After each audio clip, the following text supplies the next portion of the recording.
નમસ્કાર, મારું નામ છે રાઠોડ અદિતિ। અમારી શાળા એટલે કે શ્રી કન્યા શાળા ભાણવડમાં સંસ્કૃતિ દિવસ નિમિત્તે રસોઈશાનું આયોજન કરવામાં આવેલું છે, જેમાં મેં ભાગ લીધેલો છે, જેમાં હું ખજૂર પાક બનાવીશ।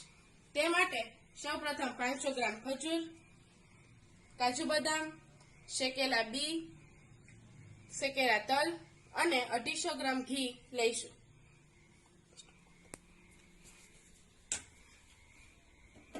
સૌપ્રથમ આપણે ગેસની ફ્લેમ ઓન કરીશું અને થોડું ઘી ઉમેરીશું।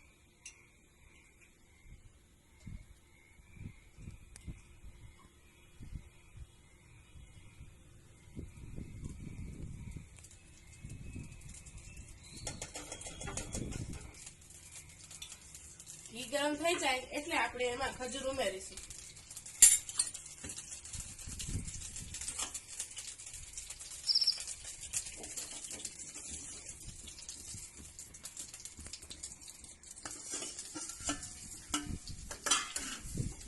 હવે આપણે તેને સારી રીતે સાતળી લઈશું।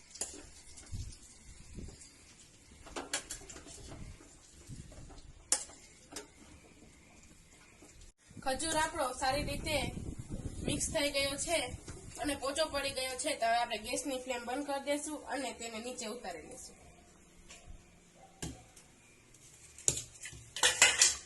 હવે આપણે તેમાં બદામ, કાજુ અને શેકેલા બી નાખીશું અને એને સારી રીતે હલાવી દઈશું।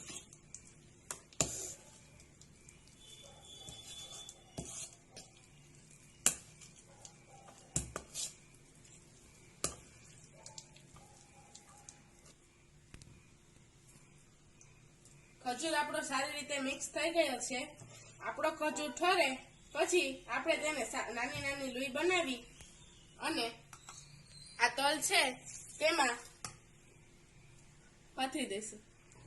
આપણો ખજૂર ઠરી ગયો છે થોડોક, તો હવે આપણે આવી રીતે નાની નાની લોઈ બનાવી અને આવી રીતે કરીશું।